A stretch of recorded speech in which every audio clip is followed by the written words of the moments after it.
ఈ కార్యక్రమం మొదలు పెట్టుకుందాం.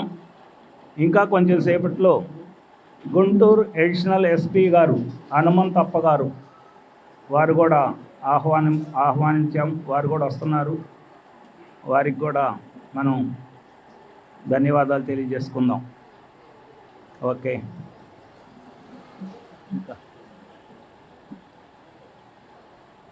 ముందుగా ఈ యొక్క వన్యసాయి పిరమిడ్ ధ్యాన కేంద్రం తరపున 4వ వార్షికోత్సవం సందర్భంగా విజయసారథి గారిని వారి యొక్క అమూల్యమైన సందేశాన్ని ఇవ్వవలసిందిగా కోరుకుంటున్నాం. సార్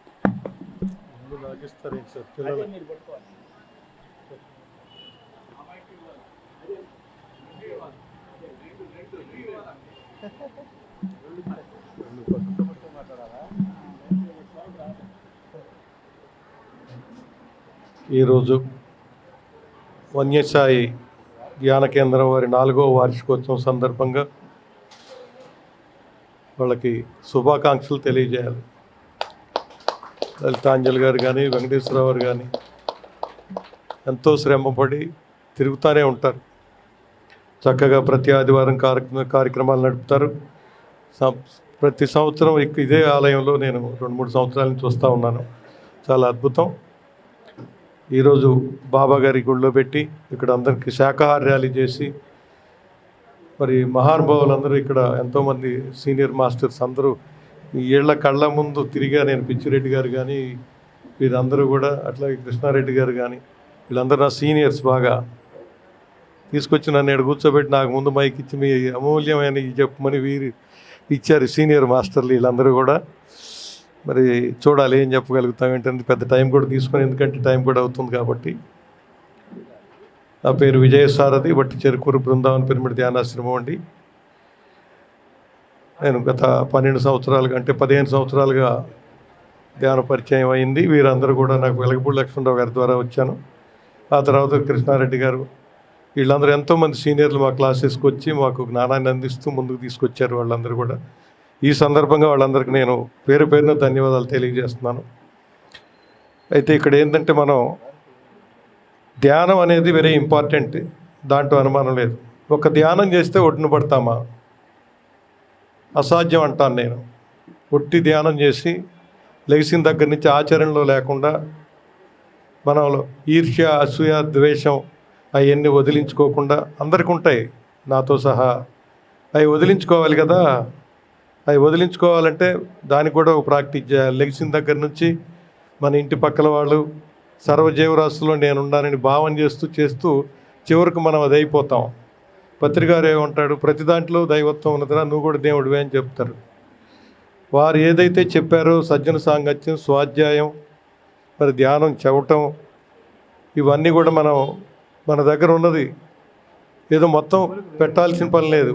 జ్ఞానం ఇవ్వచ్చు, లేకపోతే మన ఇంటికి వస్తే భోజనం పెట్టవచ్చు, నలుగురికి పెట్టవచ్చు. ఆచరణలో ఉండకపోతే మాత్రం ఇంకా కొన్ని జన్మల పాటు మనం వెళ్ళాల్సింది. మనం అందరూ ధ్యానం ఎందుకు చేస్తాం? ముక్తత్వం అని, మోక్షం అని, ఆనందం అని. ఫైనల్గా ఆనందాని కోసం ధ్యానం చేస్తున్నాం. ఆనందంగా ఉండాలంటే ముందు శరీరం ఆరోగ్యంగా ఉండాలి. శరీరం ఆరోగ్యంగా ఉండాలంటే శాకాహారంలోనే మితాహారం ఉండాలి. మితాహారంతో పాటు అసలు మనం ఏం తింటున్నామో ఎరుకుతో తినాలి. మనం టీవీలు చూస్తాను, నేను కూడా టీవీ చూస్తానే తింటాను. కాకపోతే ఏంటంటే మనం ఏం తింటున్నాము, ఎంత తింటున్నాము, ఇవన్నీ చూసుకోవాలి. ఒక్కొక్క శరీరానికి వాళ్ళ స్థితిని బట్టి కొన్ని పడవు శాకాహారంలో కూడా, వాటిని పక్కన పడేయాలి ముందు. ఆ తర్వాత దానికి చాలా పెద్ద శాఖ ఉంది. ఈ మధ్యకాలంలో మాకు సుకృతం ఏంటంటే కొన్ని సంవత్సరాల పాటు సదానంద గిరి గారితో తిరగటం. ఆ తర్వాత మళ్ళీ ఇప్పుడు డాక్టర్ ఆచార్య అనిల్ ప్రసాద్ గారితో ఒక 2 నెలలు 10,000 కిలోమీటర్లు తిప్పాడు ఆయన కారులో వేసుకొని. సుమారుగా ఒక 60 క్లాసెస్ చేసాం. ఎక్కడన్నా జైనిగా బెంగళూరు వెళ్ళాం, మెడికల్ కాలేజీలో చెప్పాం. అట్లాగే ఎక్కడెక్కడో తిరిగి ఒంగోలు వెళ్ళాం. ఒకరోజు 3 క్లాసులు 4 క్లాసులు కూడా చేసాం.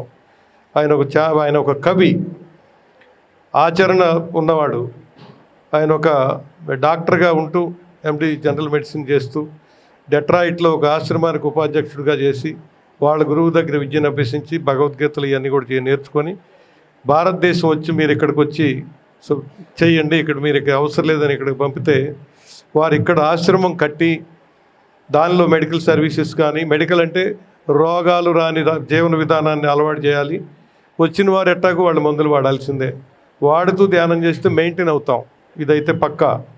అంతేగాని హాస్పిటల్ చుట్టూ తిరిగి పద్దాక ఆ మందులకి కోసం కనుక మనం వెళ్ళేటట్టయితే మన శరీరాలన్నీ కూడా శిథిలం అయిపోతాయి. శిథిలం అయినప్పుడు మనం ధ్యానం ఏం చేస్తాం అంటే ఆరోగ్యకరమైన జీవితం లేకపోతే శారీరక ఆరోగ్యం, మానసిక ఆరోగ్యాలు ఇవన్నీ సరిగా శారీరక ఆరోగ్యం సరిగా ఉంటే మెంటల్ స్ట్రెంగ్త్ వస్తుంది.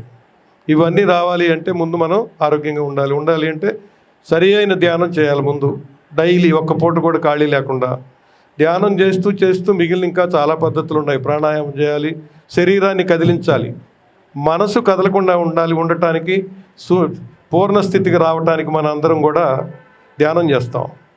ఆ ధ్యానం చేసేది ధ్యానమే, కానీ శారీరకంగా సరిగా ఉండాలంటే కదిలించాలి. మనం ఏం చేస్తున్నామంటే శరీరాన్ని కదిలించాం, మనసును మాత్రం బాగా కదిలించేస్తాం. కాబట్టి మనకు అది కొంత అడ్డం వస్తుంది. ఈ రకమైన ప్రాక్టీస్ కూడా మనం కనుక చేయగలిగితే డెఫినెట్గా ఆరోగ్యకరంగా 100 ఏళ్ళు వాడు ఆరోగ్యంగానే తిరుగుతాడు. మాకు ఆల్రెడీ మోకాళ్ళ నొప్పులు, నడుము నొప్పులు, రోగాలు వచ్చినాయి అనుకున్న వాళ్ళు కూడా నార్మల్ స్థితికి వచ్చే అవకాశం 100కు 100% ఉంది. ఇది మేము ప్రాక్టీస్ చేసాం. డాక్టర్ గారి సాంగత్యంలో ఎంతో నేర్పాడు ఆయన కూడా. ఇక్కడ ఆశ్రమం పెట్టి రేపు చేయబోయే సర్వీస్ కూడా అదే, ఫ్రీ సర్వీస్ మెడికల్స్. అంటే మినిమం పెట్టమన్నాం, వచ్చిన వాళ్ళకి భోజనాలు కావాలి కాబట్టి 200 తీసుకొని పెట్టమన్నాం. మిగిలినవి అన్నీ కూడా బయట ఏ డాక్టర్లకి వెళ్ళి మనం ఎంఆర్ఐలు తీసినా, బ్లడ్ టెస్టులు చేసినా అవన్నీ కూడా వాళ్ళు 10,000 ఏది వీరు కనుక చెప్పేస్తే 5,000కి 6,000కి అయిపోద్ది. ఎందుకంటే ఆ కమిషన్లు వీళ్ళు తీసుకోరు కాబట్టి. ఇలాంటి ఎన్నో ధ్యానం అక్కడ యోగశాల వస్తుంది, డైనింగ్ హాల్ వస్తుంది, డార్మెటరీస్ వస్తున్నాయి, అలాగే ఎన్నో రకాల ఉంటాయి. ఏ సెంటర్కి ఆ సెంటర్ ముందు చెప్పుకుంటూ తర్వాత అక్కడికి ఫారిన్ నుంచి ఇక్కడ వెకేషన్కి వచ్చిన డాక్టర్స్ వస్తారు, లోకల్ డాక్టర్స్ కూడా సండే స్పెషలిస్టులు వస్తారు. అవన్నీ కూడా ఆయన ప్రాజెక్ట్ లాగా వేసుకొని ఇప్పుడు భూమి కోసం తిరుగుతున్నారు. కాబట్టి మన అందరం కూడా మన కోసం మన సెంటర్లో చేసుకుంటూ ఆ సెంటర్కి కూడా వెళ్ళి మన అందరం ఒట్టిన పడాలని నేను ఈ సందర్భంగా ఈరోజే మొట్టమొదటిసారి నేను బయటపడి చెప్పడం. ఇవన్నీ కూడా తిరగడం అయితే తిరుగుతున్నాం, ల్యాండ్ దొరకలేదు ఇంకా. ఆయన అనుకున్న ఏరియాలో ₹1 కోటి ఉంది. ఆయన ఎకరం 2 ఎకరాలు దాదాపు కొందాం అనుకుంటున్నాడు. దానికి మళ్ళీ 1.5 కోటి పెట్టి దాన్ని డెవలప్ చేయాలనుకుంటున్నారు. పిరమిడ్స్ అన్నీ కూడా పిరమిడ్సే వస్తాయి. కాబట్టి మన అందరం ఆచరణలో ఉంటే మాత్రం ఏ సెంటర్ వాళ్ళు అక్కడే యాక్టివ్గా ఉండి పనిచేసుకుంటే మన అందరికీ ఒక అద్భుతమైన సేవ అందుద్దని నేను ఖచ్చితంగా మీకు ఈరోజు మన నవీసాయి వార్షికోత్సవంలో మీకు ఖచ్చితంగా చెప్పగలుగుతాను. కాబట్టి మన అందరం కూడా దానికి సిద్ధంగా ఉందాం.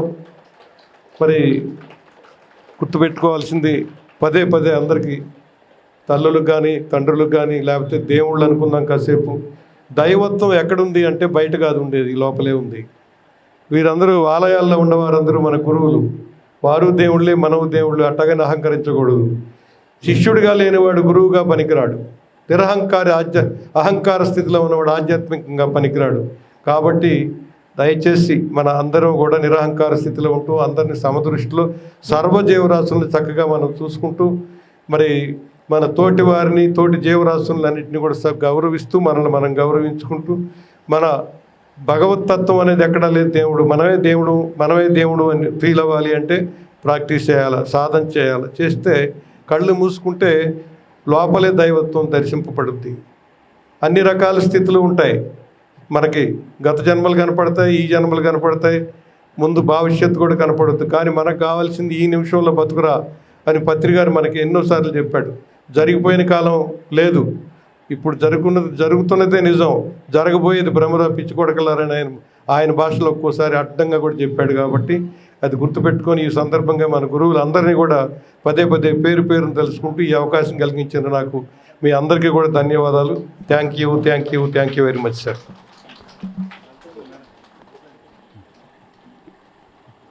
విజయసారథి గారు శారీరక ఆరోగ్యంతో పాటుగా మానసిక ఆరోగ్యము ఈ రెండు ఉన్నప్పుడు మాత్రమే ఆత్మజ్ఞానం అబ్బుతుందని, శారీర ఆరోగ్యానికి కావలసిన చర్యలు కూడా చక్కగా తీసుకోవాలని మంచి ఉపన్యాసం ఇచ్చారు. ఇప్పుడు పిఎంసి ఇన్ఛార్జ్ గుంటూరు వారి లాల్ ఏరి లాల్ సాహిబ్ గారిని స్టేజీ మీదకి రావాల్సిందిగా కోరుకుంటున్నాం. ఇందాక కొంచెం మర్చిపోయినట్టున్నారు. ఇప్పుడు వన్యసాయి పిరమిడ్ కేంద్రాన్ని స్థాపించిన లలితాంబ గారు మాట్లాడతారు.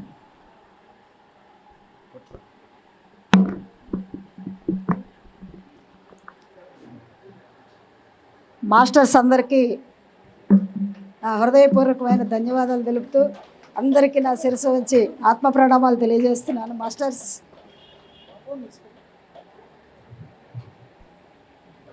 ఈరోజు ఎంతో ఆనందం. ఎందుకంటే ఈ వెంగళాయపాలెంలో మనం ధ్యాన సెంటర్ పెట్టుకొని చక్కగా 4వ సంవత్సరం నిండింది. 5వ సంవత్సరంలోకి మనందరం కూడా చక్కగా అడుగుపెట్టాం. ఈరోజు శుభవార్త ఏంటి అని చెప్పనంటే, మన సెంటర్కి పొద్దున అబ్బూరి కోటేశ్వరరావు గారు వచ్చారు. కోటేశ్వరరావు గారు వచ్చి వారు ఏం చెప్పారంటే, రాగానే నన్ను అడిగారు, సార్ ఏమని అడిగారంటే, లలితమ్మ పిరమిడ్ ఎప్పుడు కట్టుకుందాం అన్నారు. కట్టుకుందాం మాస్టరు అన్నా నేను. మన స్థలంలో కట్టుకుందాం లలితమ్మ అన్నారు. సరే సార్ అన్న. దగ్గరుండి కట్టిద్దాం దగ్గరుండి నేను కట్టిస్తాను లలితమ్మ అని వాగ్దానం చేశారు మాస్టరు. మరి పక్కన 2 సెంట్ల స్థలం కూడా మనకుంది. ఆ 3 సెంట్ల స్థలం పక్కన కూడా 2 సెంట్లు ఉంది. మనం కూడా తలాకాసు తీసుకొని మరి చక్కగా 2 సెంట్లు కూడా కొనుక్కొని 5 సెంట్ల స్థలం అయితే 3.5 సెంట్లు పిరమిడ్, 1 స్థలంలో హౌసు. ఆ పిరమిడ్ హౌస్ పక్కన సపరేట్ ఎందుకు అని చెప్పనంటే, ఎవరైనా మాస్టర్లు కానీ ఒక ధ్యాని కానీ ఎవరైనా మేడం గారు మేము ఇట్లా ధ్యానానికి సెంటర్కి వస్తున్నాము అని చెప్పనంటే, మాస్టర్ గారు రండి మా ఇంట్లో భోజనం చేద్దరు కానీ, మన సెంటర్లో భోజనం చేద్దరు కానీ, చక్కగా టిఫిన్ టైం అయితే టిఫిన్ చేద్దరు కానీ, తినేసి చక్కగా పిరమిడ్లోకి వెళ్ళి ధ్యానం చేసుకుందరు కానీ అని చెప్పడం కోసం ఇల్లు మాత్రం సపరేటు, పిరమిడ్ చక్కగా సపరేటు. ఈసారి వార్షికోత్సవం మనం ఆ పరమ గురువుల దయతోటి మన దాంట్లోనే చేసుకుందాం మాస్టర్స్. ఇంకొక చిన్న విన్నపం ఏంటంటే, మరి ఈ మాస్టర్స్ అందరూ కూడా మరి ఒక వారం ఆదివారం క్లాస్ పెట్టుకొని మరి పత్రిజీ గారి సంకల్పం అన్నమాట. ఏంటి పత్రిజీ గారి సంకల్పం ఏంటి? పిరమిడ్ జగత్, ప్రతి ఊరిలో ప్రతి ఇంట్లో ప్రతి చోట పిరమిడ్ కావాలనేది పత్రిజీ గారి ఆశయము. ఆశయాల బాటలోనే మనందరం కూడా చక్కగా నడుస్తున్నాము. కాబట్టి ఏంటంటే, మనం ఒక వారం ఇక్కడ మన సెంటర్లో సమావేశమయ్యి చక్కగా మనం ఊరు వాళ్ళందరం ఇంకా చుట్టుపక్కల వాళ్ళందరం కూడా కలిసి మనందరం కూడా మాట్లాడుకొని ఒక 150-200 మందితోటి సంతకాలు పెట్టించుకొని చక్కగా మరి మన రామాంజనేయులు గారిని ఇక్కడికి ఎమ్మెల్యే గారిని ఇక్కడికి పిలుచుకొని సార్ మరి ఈ పిరమిడ్ కట్టుకోవడానికి మాకు కొంచెం మరి ఆర్థిక సహాయం చేయండి అని మనందరం అడుగుదాం. మరి వెంగళాయపాలెంకి పిరమిడ్ కావాలా వద్దా? గట్టిగా చెప్పాలి, గట్టిగా. మరి అలాగే మరి పిరమిడ్ వస్తుంది మాస్టర్స్. ఈ ధ్యానం అనేది ఎంత గొప్పది అంటే చాలా గొప్పది. నేను ఈరోజు ఖచ్చితంగా భోజనం చేసి మార్చి 1 నుంచి ఇంతవరకు నేను సరిగా భోజనం కూడా చేయలేకపోతున్నాను. నాకు ఎప్పుడు లేనిది గ్యాస్ ప్రాబ్లం, ఏది తిన్నా గ్యాస్, ఇంతవరకు నాకు ఎప్పుడు లేదు. మరి ఈ పరీక్ష ఏందో నాకు తెలియదు. అయినా కూడా నేను ఎక్కడ క్లాసులు ఉన్నా వెళ్తూనే ఉన్నాను. నా కార్యక్రమాలన్నీ కూడా నిర్వర్తించుకుంటూ ఉన్నాం మనందరం కూడా. మరి ధ్యానం అనేది ఎంత గొప్పది అంటే, మనం చేసే పనులన్నీ కూడా చక్కగా సవ్యదిశలో ఉన్నప్పుడు, ధర్మ మార్గంలో మనం నడిచేటప్పుడు ఆ పరమగురు మండలి ఆశీస్సులు కూడా మనకెప్పుడూ ఉంటాయి. మరి వెంగళాయపాలెం సెంటర్ నడుస్తుంది అంటే ఇక్కడ ఇది ఎవరి గొప్పతనం కాదు, పరమ గురువుల వాళ్ళ యొక్క మార్గంలోనే ఆ సెంటర్ నడుస్తుంది. ఆ సెంటర్ని నడిపించే మాస్టర్ కూడా ఎక్కిరాల కృష్ణమాచార్యులు వారికి ఒకసారి గట్టిగా ధన్యవాదాలు తెలియజేసుకుందాము. మరి ఇంకా మరి మాట్లాడాల్సిన వాళ్ళందరూ కూడా ఉన్నారు కాబట్టి చక్కగా వేరే వాళ్ళకు కూడా మనం అవకాశం ఇద్దాము. ప్రతి ఒక్క మాస్టర్ కూడా చక్కగా భోజనం చేసి ఆనందంగా వెళ్ళాలి. మళ్ళీ ఈసారి వేడుకలు మనం మన సెంటర్లో జరుపుకుందాం మాస్టర్స్. Thank you. ఇంకొక విషయం ఏంటంటే, ఈ యొక్క అభివృద్ధికి ప్రతి ఒక్క మాస్టర్ కూడా తోడ్పడుతున్నాడు. అసలు వెంగళాయపాలెం సెంటర్ నడుస్తుంది అంటే ప్రతి ఒక్కళ్ళు ఇది దీంట్లో ఉందన్నమాట. ప్రతి ఒక్కళ్ళు కూడా అందరూ కూడా ప్రతి ఒక్క మాస్టర్ వచ్చి కూడా ఏమంటారో తెలుసా అండి? అనిల్ ప్రసాద్ గారు సెంటర్కి వచ్చారు, క్లాస్ చెప్పడానికి వచ్చారు. మా సెంటర్ 7వ సెంటర్ అనమాట. అంటే ఆయన 7వ సెంటర్గా మా సెంటర్లో క్లాస్ చెప్పడానికి వచ్చారు. మన సెంటర్లో క్లాస్ చెప్పడానికి వచ్చినప్పుడు సార్ అన్న మాట ఏందో తెలుసా, పెద్ద పెద్ద సెంటర్లన్నీ తిరిగాను, ఇది చూడటానికి చాలా చిన్న సెంటర్ లాగుంది, కానీ ఇక్కడున్నంత ఎనర్జీస్ ఎక్కడా లేవు. నిన్న మొన్న ఆదివారం నాడు ఇంకో మాస్టర్ గారు వచ్చారు. ఈ మాస్టర్ గారు మీ పేరేంటి? శ్రీనివాసరెడ్డి గారు, ఎం శ్రీనివాసరెడ్డి గారు వచ్చారు. వారేమన్నారో తెలుసా, మన సండే క్లాసులో ధ్యానం ఎన్నో సెంటర్లకు వెళ్ళి క్లాసులు చెప్తూగానే మిమ్మల్ని అందరినీ చూస్తుంటే కూడా ఒక ఆత్మీయమైన కుటుంబంలాగా ఉంది, అన్నీ కూడా చక్కగా కలిసిమెలిసి చేసుకుంటారు, ఏ కార్యక్రమం చేసుకున్నా కూడా ఇది ధ్యానం సెంటర్ లాగా లేదు, చక్కగా ఇది ఒక ఆత్మీయమైన కుటుంబంలాగా ఉంది. మరి అందరూ కూడా కలిసిమెలిసి మరి మనందరం కూడా దీన్ని ముందుకు తీసుకెళ్తున్నామంటే మరి ఇదంతా కూడా ఎవరి దయ అంటే ఆ పరమ గురువుల దయ. పత్రి గారు చెప్పారు ఇంకోటి ఏమని, వసుదైక కుటుంబం, మనందరం కూడా వసుదైక కుటుంబంలో శాఖోపశాఖలం కాబట్టే మరి కార్యక్రమాలన్నీ కూడా చక్కగా జరుగుతున్నాయి. ఈ యొక్క దీనికి తోడ్పడిన ప్రతి ఒక్క పిరమిడ్ మాస్టర్కి, ఈ యొక్క దీనికి సహాయపడే ప్రతి మాస్టర్కి కూడా మరొక్కసారి ఆత్మ ప్రణామాలు తెలియజేసుకుంటున్నాను మాస్టర్స్. Thank you. వెంగళపాలెనికి పిరమిడ్ సంకల్పం జరిగింది. ఈరోజు స్ట్రాంగ్గా జరిగింది, ఇంతకుముందు కూడా జరిగింది కానీ ఈరోజు ఇంకా స్ట్రాంగ్గా. దానికి తోడు పక్కనే వారి యొక్క ఇల్లు కూడా రావటం, అందుట్లోనే వచ్చిన వాళ్ళందరికీ భోజనాలు కూడా అంటండి. అందుకని మీరు దాని గురించి ఏం ఆలోచించకుండా రావచ్చు, ఎప్పుడైనా భోజనం చేసి వెళ్ళొచ్చు. భోజనం కోసమైనా రండి, తర్వాత ధ్యానం అదే వస్తుంది. ఓకే, అందరికీ ధన్యవాదాలు తెలియజేసుకుందాం. ఇప్పుడు సార్ భాషా గారు, లాల్ భాషా గారు. Thank you sir.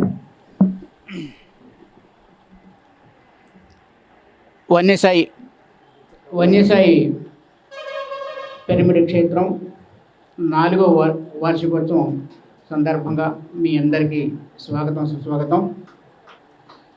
అద్భుతంగా మనందరం మహాకరుణ శాకాహార ర్యాలీని మనం నిర్వహించుకున్నాం ఆనందోత్సాహాల మధ్యన. ఈ సందర్భంగా మీ ఆరోగ్యం మీ చేతుల్లో ఉంది, మీ జీవితం మీ చేతుల్లో ఉంది, అవునా కాదా? మరి అలాంటప్పుడు మనం ఎలా ఉండాలి? మనం ఒక క్రమశిక్షణతో ఉండాలి.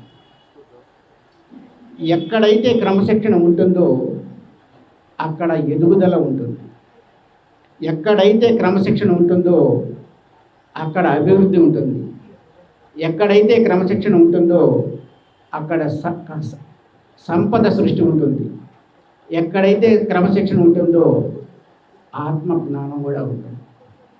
కాబట్టి మనం ఒక పిరమిడ్ క్షేత్రానికి వచ్చి ధ్యానం చేస్తున్నాము అంటే ఎంతో క్రమశిక్షణతో ఉండాలి, ఎంతో డిసిప్లిన్ని మెయింటైన్ చేయాలి. ధ్యానం అంటే రాజయోగం, జ్ఞానయోగం, కర్మయోగంతో మిళితమైనది.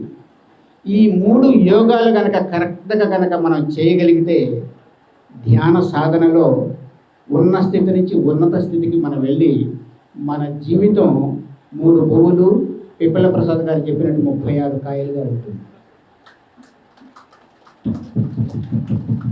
మరి రాజయోగం అంటే ఏంటి? రాజయోగం అంటే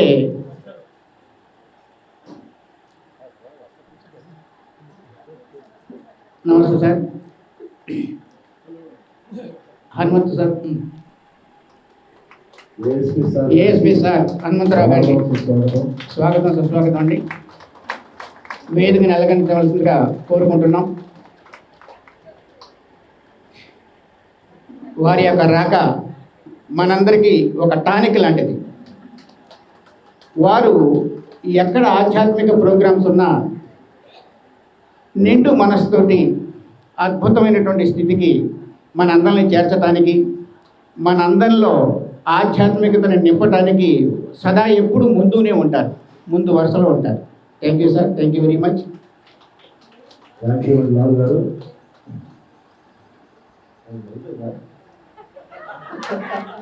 అయిపోయిందంటే ఆత్మజ్ఞానానికి అంతం లేదు, ఇది ఒక మహాసముద్రం. Okay, thank you. ఈ రోజున మనం చాలా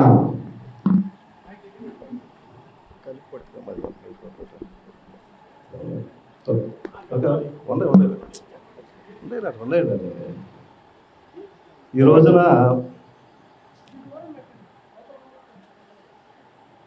చాలా గొప్ప కార్యక్రమం నిర్వహించుకోవడం జరిగింది. ఈ కార్యక్రమంలో మన ముఖ్యమైనటువంటి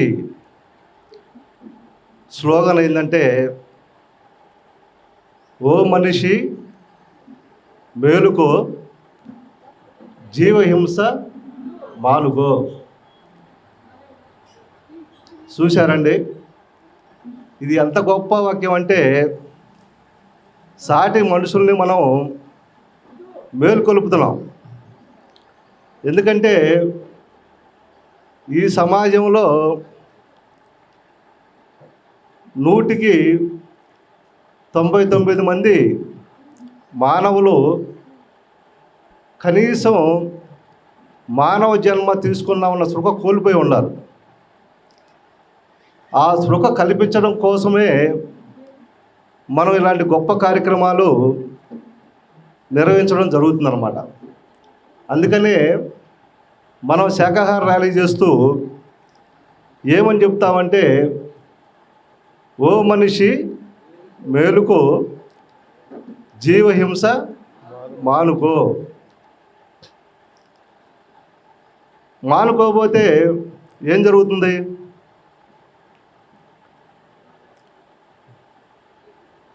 ఓ మనిషి మేలుకో, మేలుకోకపోతే ఏం జరుగుతుంది?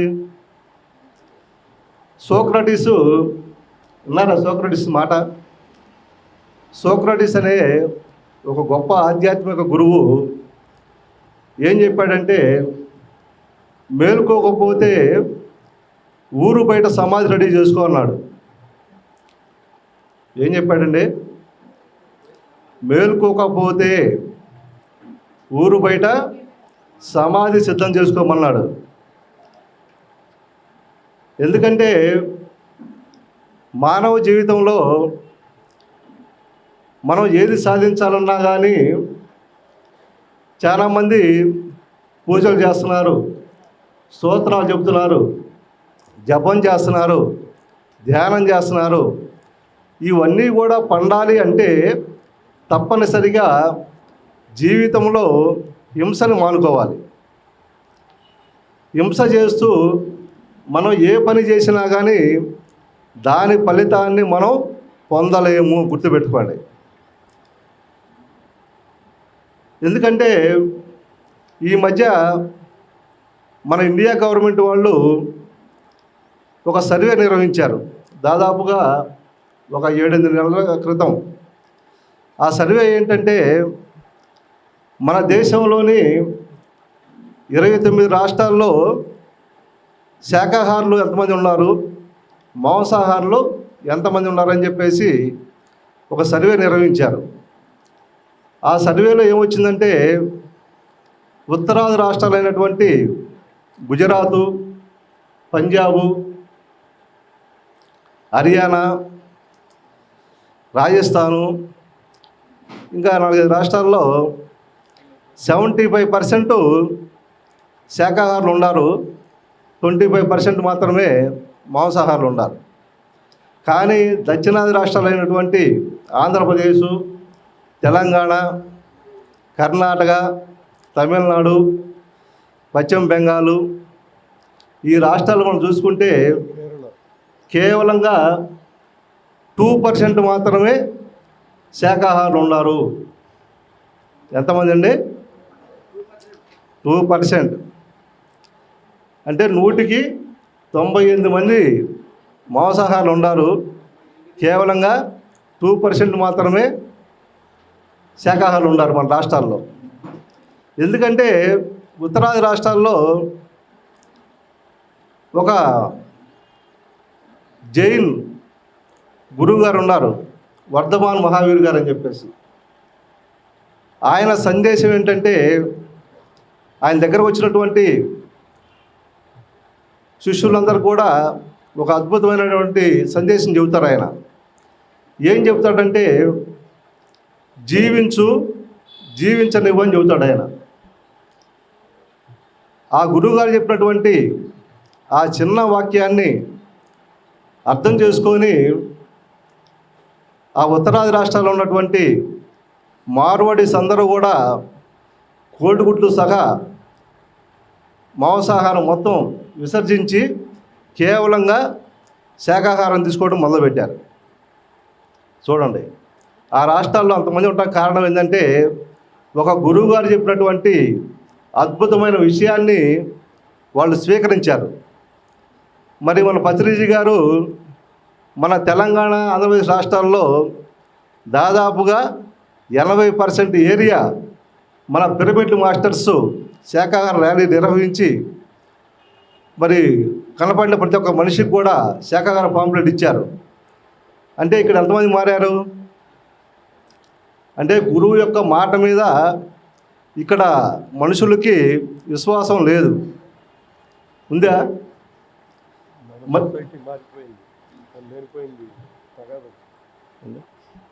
మారిపోయింది.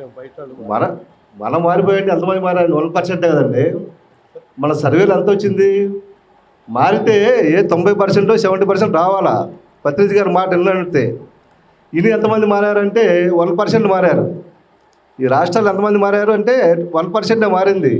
పత్రిజీ గారి సందేశం విని తగ్గిన వాళ్ళు మారలేదు కదా. మనం ఎంతమంది పాంప్లెట్ పంచాం గుంటూరులో దాదాపుగా ఒక 100-150 ర్యాలీలు నిర్వహించుంటాం. ఎంతమంది మారారు? 1% మారారు అంతే. 99% మారలేదు. కేవలం మీరు గుర్తుపెట్టుకోండి, మాంసాహారం తినే వాళ్ళకే సూపర్ స్పెషాలిటీ హాస్పిటల్ కావాలి. ఆ శాకాహారం తినేవాడికి అసలు హాస్పిటల్లో పనే లేదు. వాస్తవం చెప్పాలంటే మీరు వెళ్ళి గమనించండి. ఆ గుజరాత్, రాజస్థాను, హర్యానా ఆ రాష్ట్రాల్లో వెతికితే మనం సూపర్ స్పెషాలిటీ హాస్పిటళ్ళు గుంటూరు అంత టౌన్లో 1-2 ఉంటాయి. గుంటూరు అంత టౌన్లో ఆ 4 రాష్ట్రాల్లో ఎన్నైతే సూపర్ స్పెషాలిటీ హాస్పిటల్ ఉన్నాయో ఇక్కడ గుంటూరులోనే అన్నీ ఉన్నాయి. ఎందుకంటే ఇక్కడ 98% ఆ పనికి మాల ఆహారం తినే ఉన్నారు. కాబట్టి వీళ్ళందరికీ కావాల్సింది ఏంటంటే సూపర్ స్పెషాలిటీ హాస్పిటలే కావాలి. ఇప్పుడు ఆర్ఎంపీ డాక్టర్ కూడా సూపర్ స్పెషాలిటీ హాస్పిటల్ కడుతున్నాడు. ఎందుకంటే ఆర్ఎంపీ డాక్టర్కి ఈ వైద్యం తెలియదు. అందుకని డాక్టర్ అంటూ ఉంటే సూపర్ స్పెషాలిటీ హాస్పిటల్ పెట్టి తీరాల్సిందే. ఎందుకంటే ఈ రోగాలు అందరికీ అర్థం కావు. అందుకని వాళ్ళ గుంటూరులో అడుగడుక్కి సూపర్ స్పెషాలిటీ హాస్పిటలే ఉంది. అవునా కాదా? అందుకని ఏంటంటే మనము ఈ మానవ జన్మను సార్థకం చేసుకోవాలంటే పత్రిజీ గారు ఏం చెప్పారంటే, నాయన నేను 1,00,000 పుస్తకాలు చదివాను. 1,00,000 పుస్తకాల సారాంశం ఏంటంటే హింస సోడో హంస పక్కడో అని చెప్పి అన్నాడు పత్రిజీ గారు. అంటే హింసను వదిలిపెట్టడం జీవితంలో హంసను పట్టుకోండి, మీ యొక్క జీవితం అద్భుతంగా ఉంటుందని చెప్పడం జరిగింది అనమాట. అందుకని ఏంటంటే ప్రతి ఒక్క మనిషి కూడా ముందు జీవితంలో హింసను వదిలిపెట్టండి. హింస చేస్తూ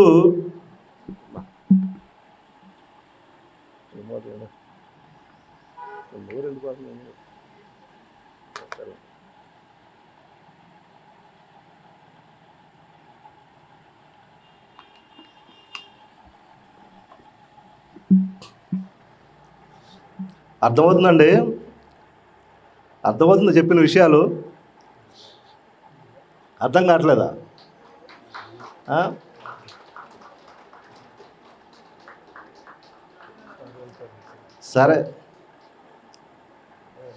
సరే మన యొక్క ముఖ్య అతిథిగా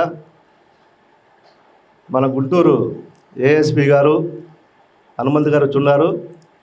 వారికి తదుపరి కార్యక్రమం ఉంది కాబట్టి వారి యొక్క సందేశం మనం విందాము. ముందుగా థ్యాంక్ యూ సార్. ఒక హనుమంతప్ప గారి గురించి చెప్పాలి. నాకు పరిచయం ఎంత సంవత్సరం 2 సంవత్సరాలే. వారు ఆ కనపడే డ్రెస్సే పైది, లోపలది వేరే. ధ్యానం చేస్తారు, ఆధ్యాత్మికంగా ఎదిగారు. ఎక్కడికెక్కడో పిరమిడ్కి వెళ్ళి ధ్యానం చేస్తారు. అవసరమైతే రైతులు కూడా ఉండి చేసి వస్తారు. అవకాశం దొరికినప్పుడల్లా ఇలా మనకి స్నేహశీలి. దైవత్వం అంటే ఏంటో ఒక ఆ డ్రెస్సులో ఉండి, నేను అది పోలీసు అంటానికి కూడా ఇష్టపడలేదు ఆయన్ని.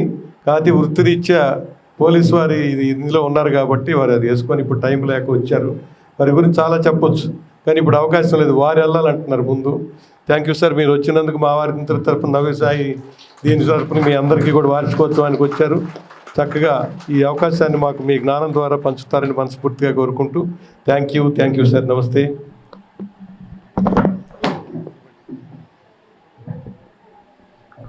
పితామహ బ్రహ్మర్షి సుభాష్ పత్రిజీ గారి ఆశీస్సులతో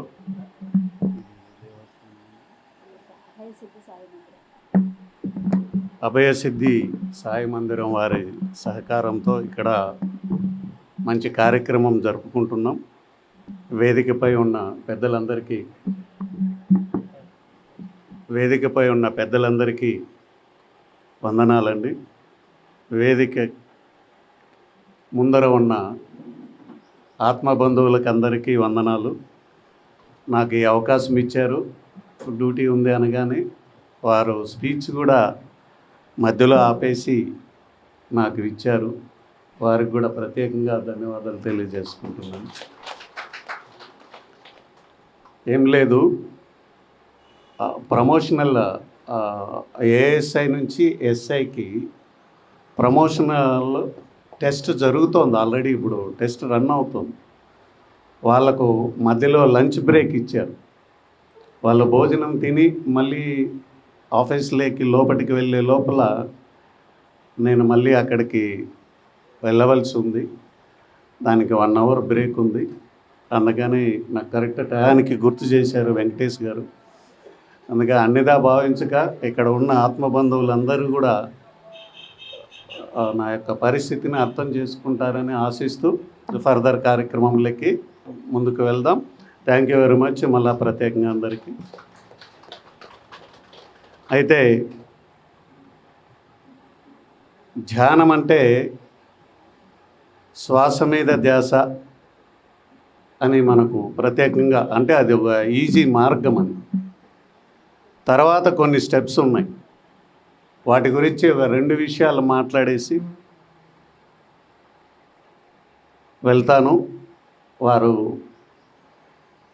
హర్యానాలో 75% వెజిటేరియన్, ఆంధ్రప్రదేశ్లో 2.10 అనేది కరెక్ట్ కాదు. ఆయన కొంచెం మరీ అవమానంగా ఉంటుందని 1.7 అంటే 2 పాయింట్స్ కూడా లేదు, ఇంకా తక్కువ ఉంది. మన ఆంధ్రప్రదేశ్ యొక్క ప్రతిష్టను కాపాడాలని ఆయన ఏం చేశారంటే ఏదో 2 పాయింట్లు అట్లా కలిపి 2% అని అన్నారు. ఇది నేను చూసినప్పుడు కూడా నాకు ఆశ్చర్యం వేసింది. ఏంది ఇంతలా ప్రచారం జరిగింది కదా, మరి 2% ఏంటినని. దాని యొక్క ప్రయోజనాల గురించి ఒక 2-3 విషయాలు చెప్పేసి నేను సెలవు తీసుకుంటాను. ముందుగా ధ్యానం అంటే శ్వాస మీద ధ్యాస. బాబు ఫోన్ తీసుకో, నువ్వే మాకన్నా. ఎస్పీ సార్ అయితేనే ఇవ్వు, లేకపోతే సైలెంట్గా ఉండు.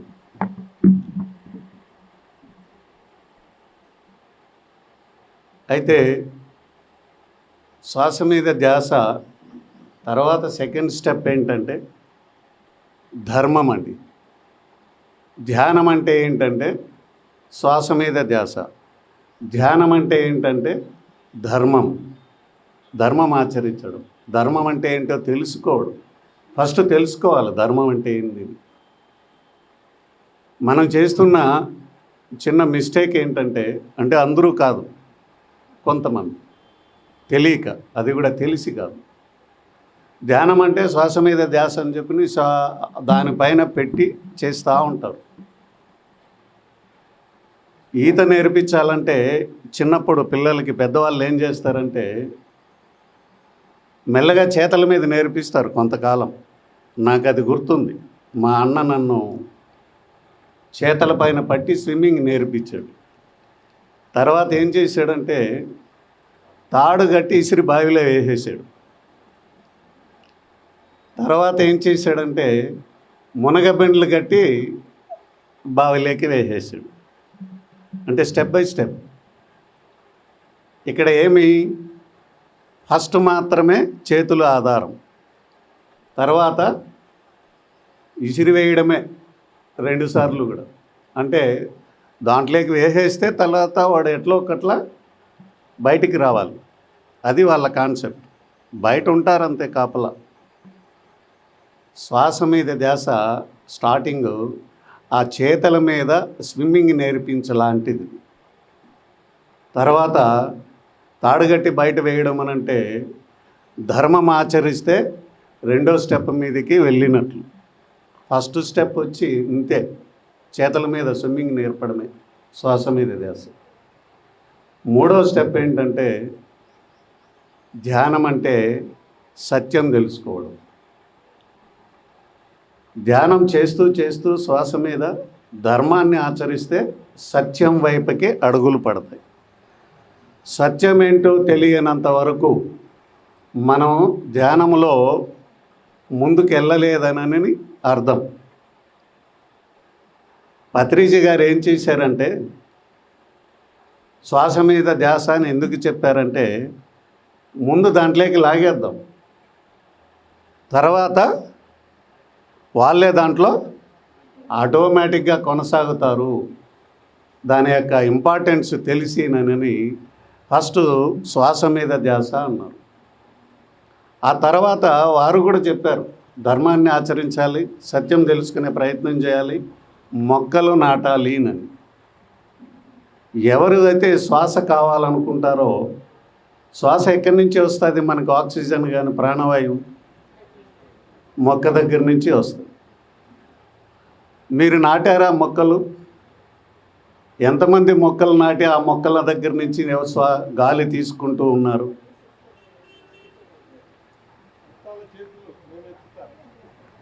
ఓకే, ఒక హార్డ్లీ ఒక 10 to 15 మెంబర్స్ ఉన్నారు ఇక్కడ. ఒక 200 మందిలో 15 మెంబర్స్ మాత్రమే చెట్లు నాటి ఆ చెట్ల నుంచి గాలి తీసుకుంటూ ఉన్నారు. మనం ఏది కూడా ఫ్రీగా తీసుకోకూడదు, ఇస్తే వస్తుంది అనేది పత్రిజీ గారి మనకు డైరెక్షన్స్, సూచన. మనం ఏమి ఇవ్వాలి అనేది తెలుసుకోవాలి. అది తెలుసుకోకుండా మనం ఎంత ప్రయత్నం చేసినా మనకేమిటంటే ఎక్కడ వేసిన గొంగలి అక్కడే ఉంటుంది. ముందుకు నడవాలంటే, ఈ జీవితం ముందుకు వెళ్ళాలి అంటే నెక్స్ట్ ఇమ్మీడియట్గా ఏం చేయాలంటే సత్యం అంటే ఏంటో తెలుసుకునే ప్రయత్నం చేయాలి. మనం సత్యం వైపుకి అడుగులు వేయట్లేదు. వింటున్నాం ప్రసంగాలు, కొంచెం ఆ కొంతసేపు ప్రశాంతతని పొందుతున్నాం, ఇంటికి వెళ్తున్నాం, మళ్ళీ రొటీన్గా యథాప్రకారము ప్రాపంచిక జీవితంలో పడిపోతున్నాం. సత్యం తెలుసుకునే ప్రయత్నం చేయట్లేదు. నేను ఎన్నో చోట్ల సత్యం అంటే ఏంటి అనేది చిన్న ఎగ్జాంపుల్స్గా చెప్పి ఉన్నాను. చాలా క్లారిటీగా ఉంటుంది. నీలకంఠేశ్వరుడు అంటే ఎవరు అని అంటే, పరమేశ్వరుడు ఏ రూపంలో ఉన్నాడు అని అంటే మొక్క రూపంలో ఉన్నాడని నేను చెప్తున్నాను.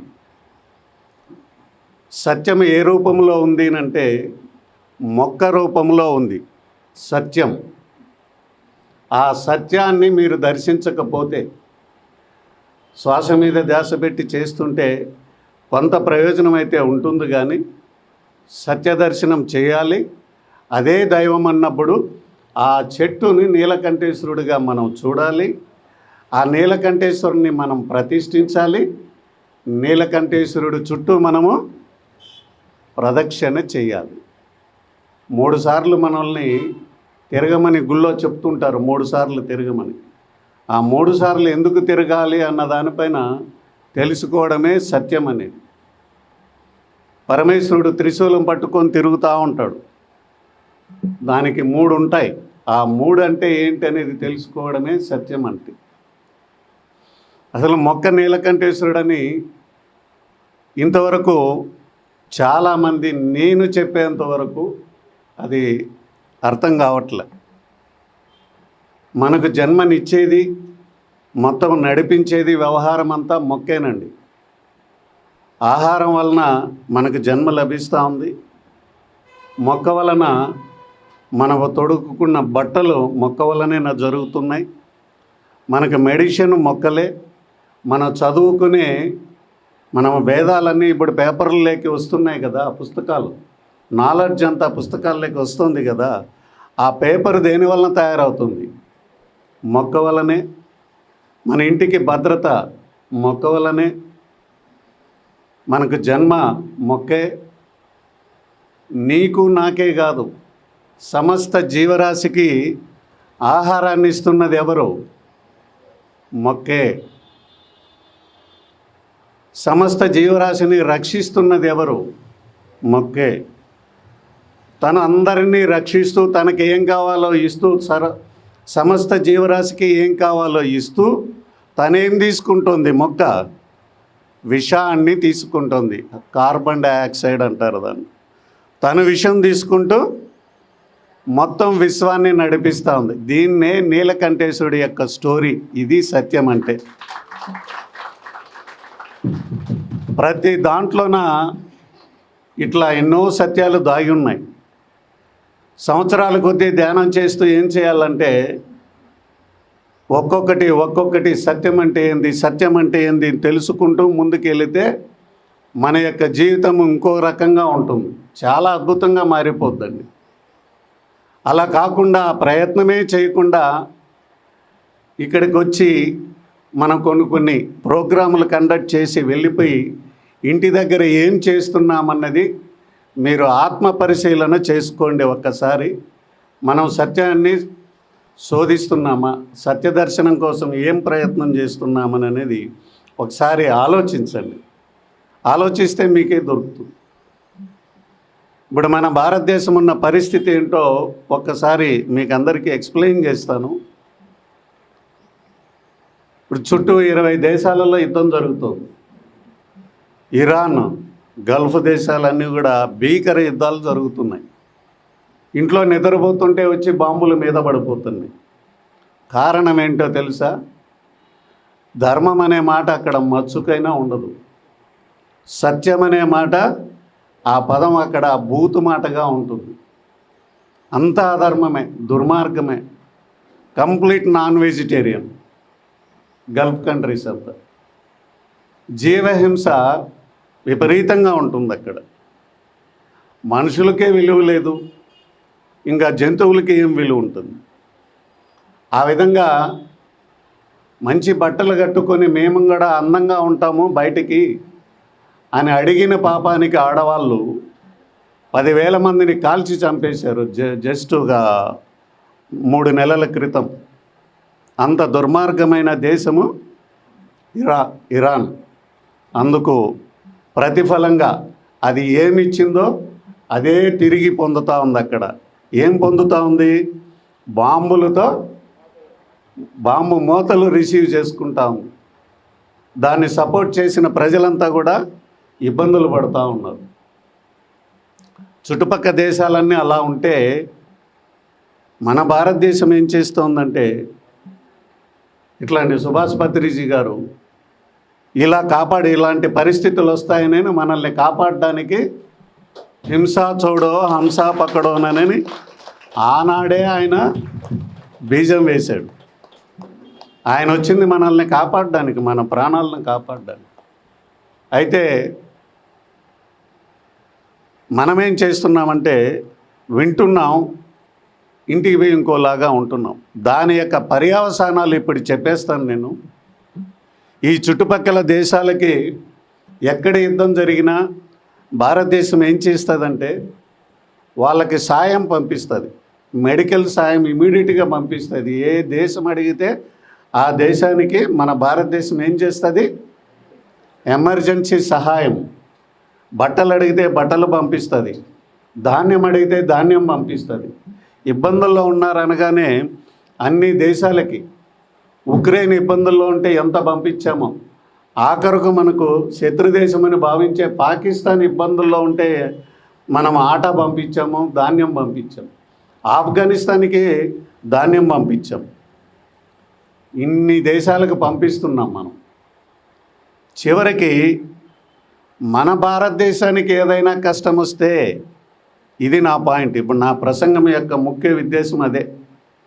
మిమ్మల్ని అందరినీ పత్రిజీ గారు ఎంత దూరాలోచనలతో బీజం వేసి వెళ్ళారో దాని వెనకాల ఉన్న అర్థం ఏంటనేది ఇప్పుడు మీకు తెలియజేస్తున్నాను.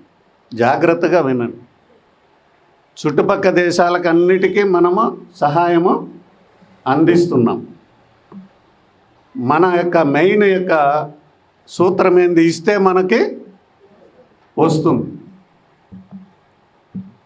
ఆ విధంగా చూస్తే ఎవరికి వస్తుందంటే, ఏ రాష్ట్రం అయితే 75% వెజిటేరియన్గా ఉన్నారో వాళ్ళు ఇస్తున్నట్లు లెక్క.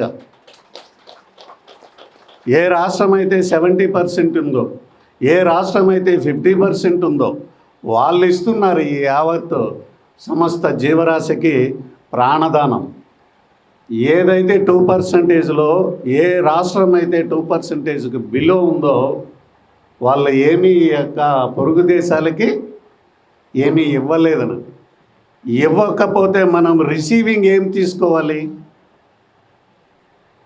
ఇవ్వనందుకు ఇరాన్ ఏం రిసీవ్ చేసుకుంటా ఉంది? హింస రిసీవ్ చేసుకుంటారు. మనము ఆ రిసీవింగ్లో ఆ హింసను రిసీవ్ చేసుకోకుండా ఉండాలంటే ఈ 2% సరిపోదండి. ఇప్పుడు మనం ఇలా ఉంటాం, యుద్ధం వస్తుంది, ఎక్కడ పడినా ఆ ప్రభావం మన దగ్గర పడకపోవచ్చు. ఎక్కడన్నా పడితే ఏమవుతుంది, ముందు కరెంట్ కట్ అయిపోతుంది, తర్వాత గ్యాస్ కట్ అయిపోతుంది, తర్వాత పెట్రోల్ అనేది కట్ అయిపోతుంది. వాటి పర్యవసానం మన పైన ఉంటుందా లేదా? ఎందుకు మన పైన ఉంటుంది అంటే, ఊరికే వచ్చి ధ్యానం చేసి మనం మాత్రమే ధ్యానం చేసుకుంటే ఇళ్ళల్లో కూర్చుంటాం చూడు, ఈ సమాజానికి ఏమీ ఇవ్వకుండా అంతా తెలిసి కూడా మనం సైలెంట్గా ఇళ్ళల్లో కూర్చుంటాం చూడు, అందుకని దాని పర్యవసానం మనము అనుభవించాల్సిన పరిస్థితి తొందరలో ఉంది. ఏ రకంగా ఉంటుంది అంటే, వాళ్ళకు సాయం చేయడానికి భారతదేశం ఉంది, చుట్టుపక్కల ఉన్న దేశాలకి. మనకు సహాయం చేయడానికి ఈ చుట్టుపక్కల ఏ దేశము మిగిలి ఉండదు. పాయింట్ ఏంటంటే, మనకు ఏదైనా సహాయం చేయాలంటే ఏ దేశమైనా ఆ దేశం ఉండాలిగా. ఇరాన్ ఉంటుందా? గల్ఫ్ కంట్రీస్ ఉంటాయా? పక్కన దేశం ఉంటుందా? ఏ దేశము ఉండదండి మనకు సహాయం చేయడానికి. బార్డర్లో మనకి ఏ దేశము ఉండదు ఇంకా మనకు సహాయం చేయడానికి. అంటే ఏమని దాని అర్థం? మనకు కనుక విపత్తు వస్తే సహాయం చేయడానికి కూడా ఎవరిని లేకుండా ముందుగానే ప్రణాళిక రచించాడు భగవంతుడు. నేచర్ ప్రణాళిక, మనకు ఎవరు సహాయం చేయకుండా ఉండడానికి. అప్పుడు మన పరిస్థితి ఏంటి? ఇప్పుడు ఒకరికొకరు ఉన్నారు, యుద్ధం అనేది స్టార్ట్ అయితే ఎవరిది వాళ్ళదే చేతులు ఎత్తేస్తుంది దేశం. 140-150 కోట్ల జనాభా, అక్కడ ఉండేది 10 కోట్లు 15 కోట్లే. ఏ దేశానికి వెళ్ళినా అది కొంచెం ఈజీ, తక్కువ జనాభా కాబట్టి. 150 కోట్ల జనాభాకి ప్రభుత్వం ఎంతని సహాయం చేస్తుంది. కానీ ఆ టైంలో ఎవరి దారి వాళ్ళు చూసుకునేస్తారు. ఎవరు మనకు సహాయం చేయడానికి చుట్టుపక్కల లేకుండా భగవంతుడు చేస్తున్నాడు. ఏంటి దాని వెనకాల భగవంతుడి ప్రణాళిక? ఎందుకు మనకు సహాయం లేకుండా చేయాలని ముందుగా అక్కడ చేస్తున్నాడు అన్న విషయాన్ని మీరు పరిశీలిస్తే వాళ్ళ ధర్మం గురించి మాట్లాడరండి ఆ దేశాలు. సత్యం అంటే వాళ్ళకి అవసరం లేదు, అందుకని వాళ్ళని ఎరాడికేట్ చేస్తున్నాడు. మనం నిత్యం మాట్లాడుతూ ఉంటాం ధర్మం గురించి, సత్యం గురించి మాట్లాడుతూ ఉంటాం, ఆచరణ చెయ్యం. తెలియక చేసే తప్పు ఒకటి, తెలిసి చేసే తప్పు. జడ్జి గారు కోర్టులో తీర్పు ఎలా ఇస్తాడంటే, తెలియక తప్పు చేసిన వాళ్ళకి ఏమండి శిక్ష ఎలా ఉంటుంది తెలియక చేస్తే? మనం కూడా ఏదైనా ఎవరైనా తప్పు చేస్తే నాకు తెలియక జరిగిపోయిందని అనగానే ఏమంటాం? పోనీలే అంటాం.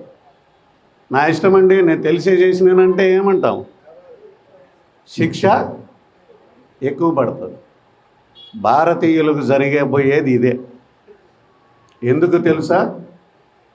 ధర్మం గురించి మనకు తెలుసు, మేము మైక్ ఎత్తుకొని చెప్తా ఉన్నాం. సత్యం గురించి మనకు తెలుసు, తెలుసుకునే ప్రయత్నం చేయండి. మీరు వింటున్నారు, మేము చెబుతానే ఉన్నాం. మనమంతా ఏ కేటగిరీ కిందికి వస్తామంటే తెలిసి చేసిన తప్పు కేటగిరీ కిందికి వచ్చేస్తాం. అందుకని శిక్ష ఏ లెవెల్లో ఉంటుంది? రెట్టింపు. అది ఎంత అనంటే ఇంత అంత కాదు. జడ్జి గారు ఎలా తీర్పిస్తారో భగవంతుడే జడ్జి అయ్యి మనకు కూడా అలాంటి తీర్పు ఇవ్వబోతున్నాడు భవిష్యత్తులో. కళ్ళ ముందరే అక్కడ జరుగుతూ ఉంది. అది మన దాకా ఎప్పుడు వస్తుందంటే, శ్రీకృష్ణుడు మహాభారత యుద్ధంలో చెప్పున్నాడు, ధర్మం పునఃస్థాపన జరగాలంటే ఇప్పుడు విధ్వంసము జరగాల్సిందే, యుద్ధము జరగాల్సిందే. దగ్గరుండి యుద్ధం జరిపించాడు. అందరినీ అధర్మంని ఆచరించిన వాళ్ళని ఎరాడికేట్ చేశాడు మహాభారత యుద్ధంలో దగ్గరుండి.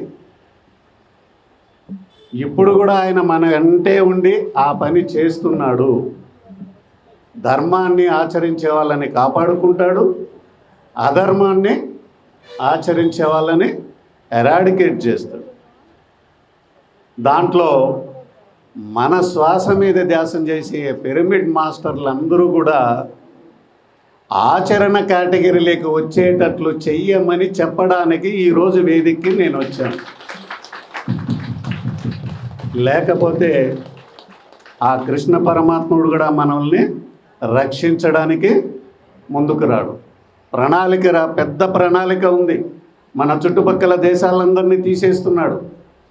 మనకు ఎందుకు అలా చేస్తున్నాడంటే మనం నటిస్తున్నాం, ధర్మాన్ని నటిస్తున్నాం. ఆ నటించింది ఏంటి? తెలిసి నటిస్తున్నాం. కాబట్టి మనకు చుట్టుపక్కల దేశాలు లేకుండా చేసి మళ్ళా మన దేశం వైపుకి అడుగులేస్తారు. ఎందుకు లేటుగా అడుగులు వేస్తారనంటే, ఈ లోపల ఏమన్నా పరివర్తన చెంది మార్పు చెందుతారేమోనని ఒక అవకాశం ఇవ్వడానికి మాత్రమే భగవంతుడు చూస్తూ ఉన్నాడు. ఎందుకు అవకాశం ఇస్తున్నారు అనంటే, గురువులందరూ కష్టపడుతున్నారుగా. పత్రిజీ గారు ఎంత కష్టపడ్డారు, జగ్గి వాసుదేవ్ గారు ఎంత కష్టపడుతున్నారు, ఆర్ట్ ఆఫ్ లివింగ్ గురువు గారు ఎంత కష్టపడుతున్నారు, సదానంద గురూజీ గారు 110 సంవత్సరాల యోగి గారు ఇప్పుడు కూడా మన దగ్గరకు వచ్చి ఎంత తిరుగుతున్నారు.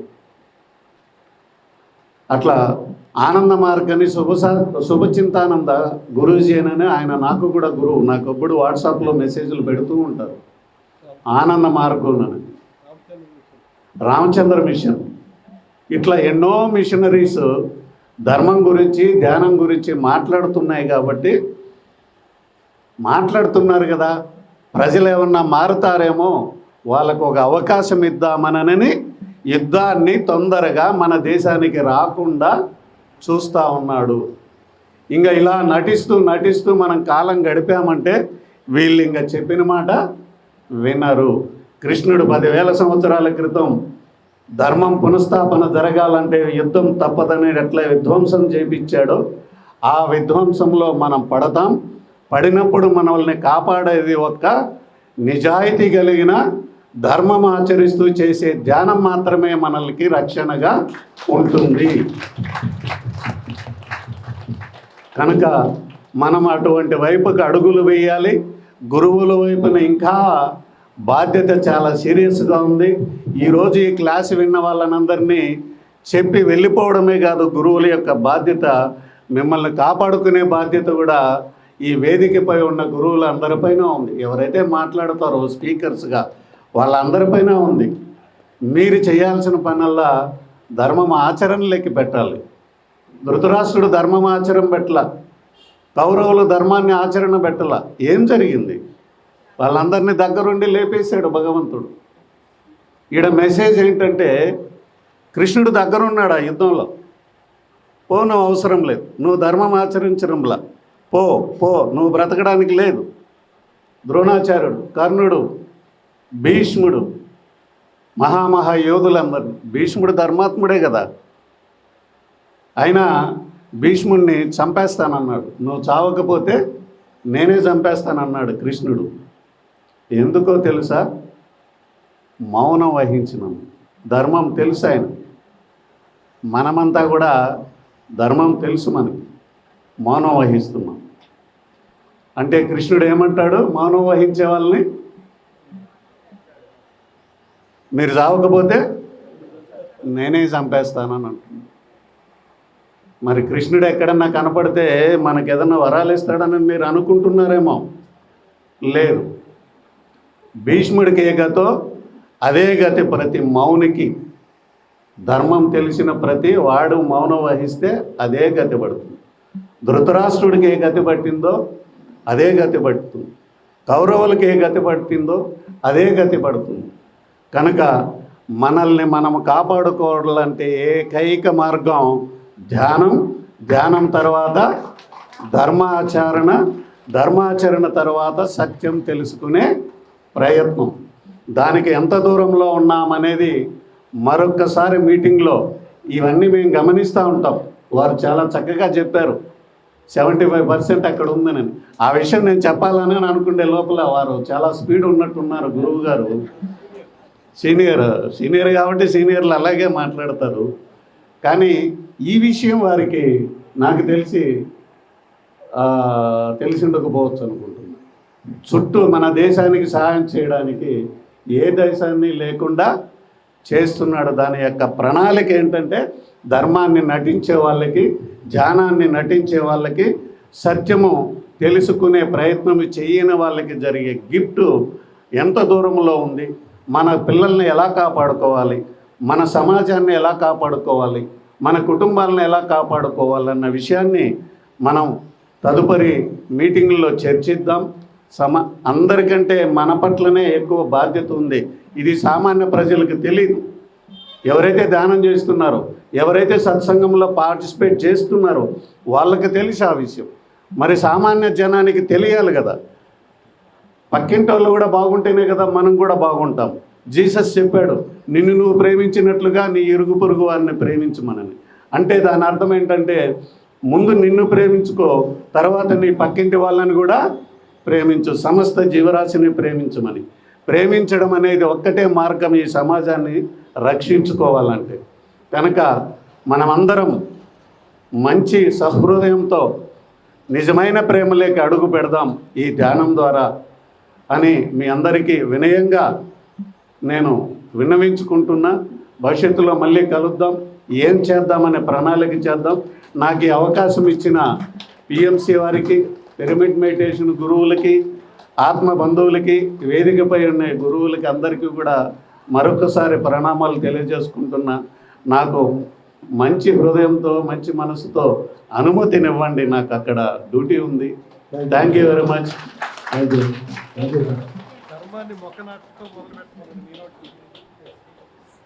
ఒక విషయం,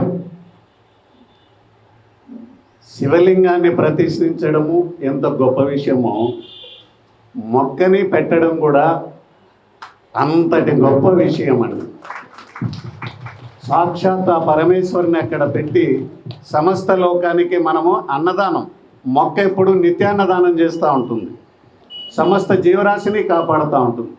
చీమ, పాము, జంతువులు, క్రూరమృగాలు ఏం తేడా లేదు. మనకే అన్ని తేడాలు ఉంటాయి. మొక్కకి ఏం తేడా లేదు. ఎవరొచ్చి ఆ చెట్టు కింద నిలబడినా వాళ్ళకి అంత ఆహారం ఇస్తుంది, వాళ్ళకి షెల్టర్ ఇస్తుంది, గాలి ఇస్తుంది, తన శరీరాన్నే దానం చేస్తుంది. అంతటి గొప్ప త్యాగం ఎవరంటే ఆ పరమేశ్వరుడికి తప్ప ఇంకెవరికి ఉంటారు చెప్పు? పరమేశ్వరుడే మొక్క రూపంలో ఉన్న సత్యాన్ని తెలుసుకొని ఎంతోమంది పరమేశ్వరుల్ని మనము ప్రతిష్ఠిద్దాం. ఆ పరమేశ్వరుడి చుట్టూ ప్రదక్షిణ చేద్దాం, సత్యం తెలుసుకుందాం. సత్యమేవ జయతే. Thank you very much sir.